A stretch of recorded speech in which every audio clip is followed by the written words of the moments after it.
so bright and early on a Sunday morning, and it's wonderful to see so many women in this room who are proud members of our great Queensland branch Australian Labor Party. Over the last 2.5 years, we've seen some 4,000 new members of the Labor Party here in Queensland. Phenomenal. Half of those new members are women. Half of those new members are women. That is amazing. And I reflect back to when I was a young girl joining the Labor Party when I was about, I think I went to my first Young Labor conference at age 17, and there weren't many women there at all. And over the years, when I was in Young Labor and going through university, women dropped out. They didn't stay with the Labor Party, except there were a few role models there at the time. In '89, we saw the election of the Goss government, and Wayne Goss put the first female member into that cabinet. For years before that, an all-male cabinet under Joh Bjelke-Petersen. But Wayne Goss saw the initiative and put Anne Warner into that cabinet. Then I reflect back serving in the Bligh cabinet. First female Labor Premier, and 6, including the Premier, female members sitting around that cabinet table. And that was amazing. You think about it, a third of the cabinet were women. Now, why is it important to have women members of cabinet? Because women think differently. Women bring different approaches to issues. Women constantly raised cost of living. They constantly raise the issues surrounding healthcare, access to education, access to public transport. They were effective people sitting around that table advocating for women's issues. And look now how the LNP have turned that backwards. Just reflect on that for a moment. 2 members of the cabinet. And what Campbell Newman did is he bypassed 2 of the senior members who should have been in that cabinet. Fiona Simpson. Fiona Simpson, who had the experience, was not there and was overlooked. And Rosemary Menkins, who had also served as a shadow minister.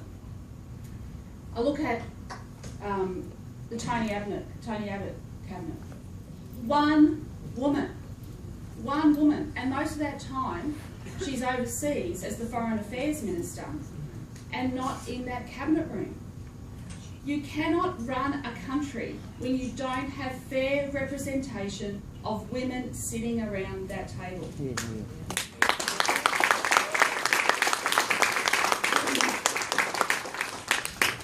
Labor is different. Our Labor Party values our female members. And after that devastation of our defeat in 2012, we were left with just 7 members. And the majority in that caucus were women. Even today, out of 9, with the election of Yvette and Anthony Lynham, 5 members of our caucus are women.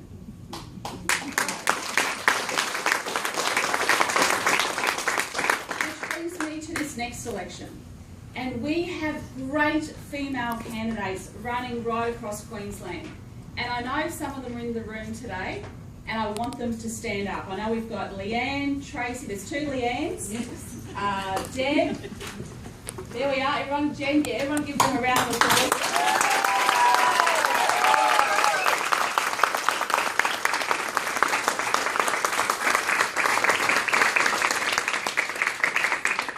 And these women are going to take the fight up to this arrogant government in the lead up to the next election.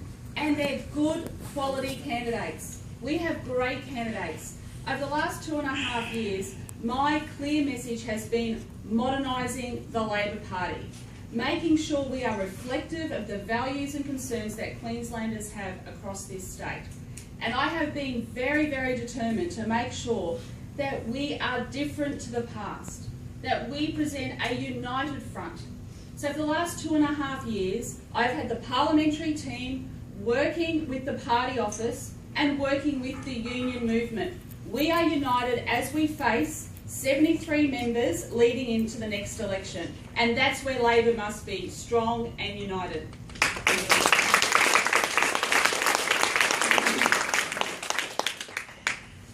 I want to talk today about a couple of key issues. because I think it is a stark contrast to where we stand against the Newman government. And I also want to talk about a moral obligation that we have as a party to better the lives of women right across the state. And I was very disturbed to hear comments from Julie Bishop about not being a feminist and that women should just get on with it. That is wrong. Any woman in a leadership position has a moral obligation to bring women up with her.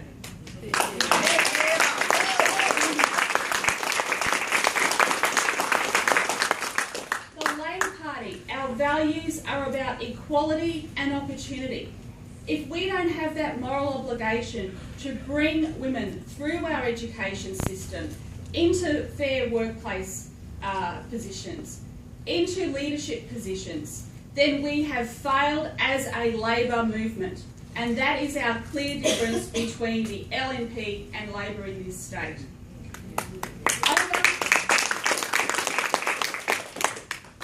Over the last 8 years as an elected member, I have always encouraged women to join the party.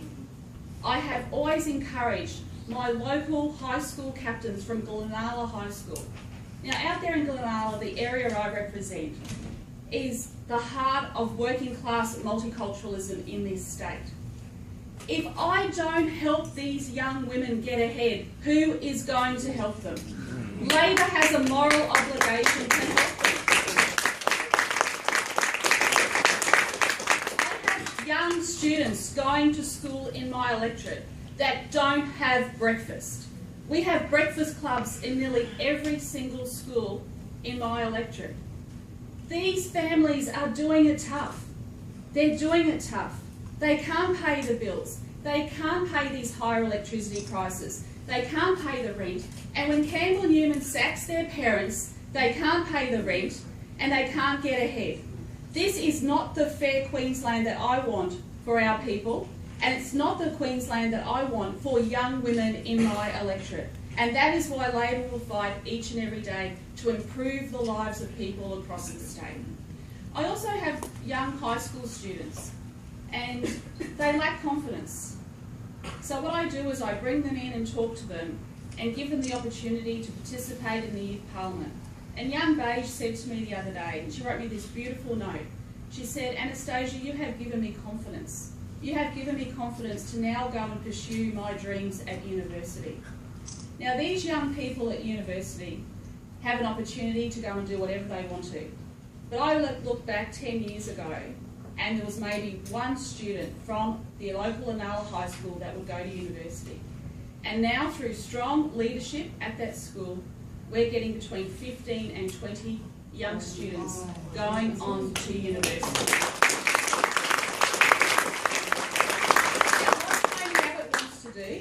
Is charge full fees. Now what this means is young people living in our areas will not go to university because they cannot even comprehend for a moment the concept of paying $40,000 or $60,000 to go to university. Gough Whitlam passed away recently. He was the advocate of free education. And we must make sure that we never go to full fees in this country, and we should fight it every step of the way.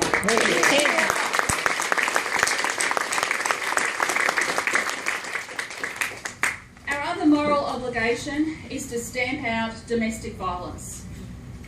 This is an issue that has been brushed aside for too long, for too many years. And it is something that we have a moral obligation to do something about.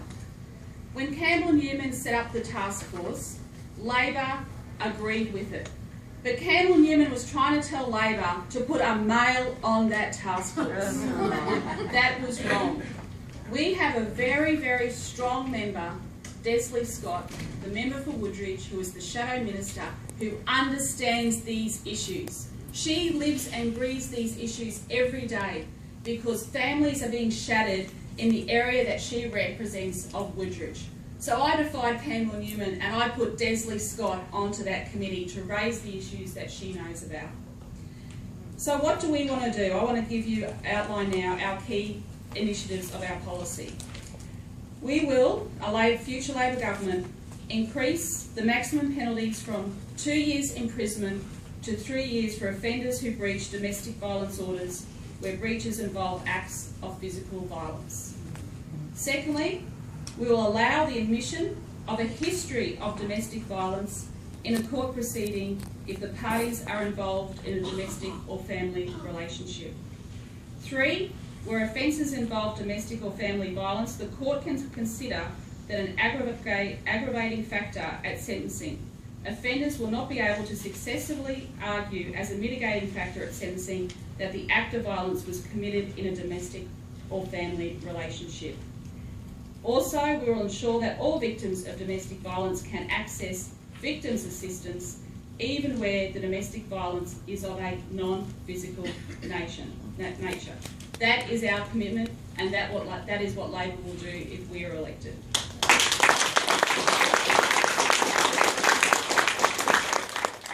Finally, I want to talk about something that's very dear to my heart, and it involves another moral obligation. A few years ago, and people may have seen this issue raised on the ABC just recently about the Barrett Centre at Waverley. I want to talk to you about this today because it's something I'm very passionate about and something which is extremely disgraceful about how it was handled. The Barrett Centre involves young children who have severe mental health issues. When I talk about severe, it is a support centre where young children can get intensive, full-time treatment and also get an education. When Labor was in office, we committed to building a new Barrett Centre at Redlands because the centre was becoming run down. Well, the people at the Barrett Centre phoned me and they said, we'd heard rumours that Campbell Newman wanted to shut the facility down. I went out and I met with the parents, I met with the therapists, I met with the educators, and I met with the young people. I'm talking young people here between the ages of 14 and 20. Now, the parents I met with, mental illness cuts across all bounds. It doesn't just affect people living in working class areas. The 2 parents I met with were engineers, and their daughter was going through a horrific time. And we're talking here about young people who do not want to live any longer. They want to end their lives. The Barrett Centre had provided these young people with intensive support systems that cannot be found in hospitals, and nor should a young person with a mental illness be confined to a hospital environment. That is wrong and that is not right. I heard about this issue, I sat down with the people and I rang Lawrence Springville directly. And I said to Lawrence, no media. I want you to come out, sit down and meet with these people one-on-one. And to his credit, he came out. He came out and he sat down. They told him, as they told me, if you close this centre, we do not know what we will do. I had a young girl tell me very personally that she would not be able to continue her life if that centre was closed down. And those were heartbreaking words. So what happened is they closed that centre down. Shame. And 3 young people ended their lives shortly thereafter. Today, I'm announcing that Labor will commit to a full inquiry into this issue because we have a moral obligation to those young people whose lives have been lost and also to the families, the staff, as to how a government have failed these young people in such a way. Labor will also reopen a brand new Barrett intensive care system. And not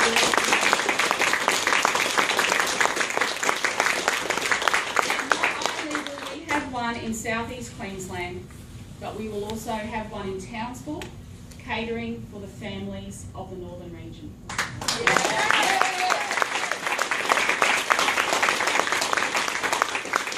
Queensland is a big state, and not everything happens in the southeast. And we can always... So can I thank everyone very much for listening to me today. I've been doing a lot of listening over the last 2.5 years, and I've got a lot more to do as we head down to the last 5 months of the campaign. But we have a moral obligation to stand up to Campbell Newman and this government. We have a moral obligation to ensure that people's lives are better. We have a moral obligation to look after those young people who have been let down and failed by this government. We have a moral obligation to those young people or those women whose lives have been destroyed and wrecked by domestic violence. That is my commitment, and as women together, who knows what we can achieve. Thank you.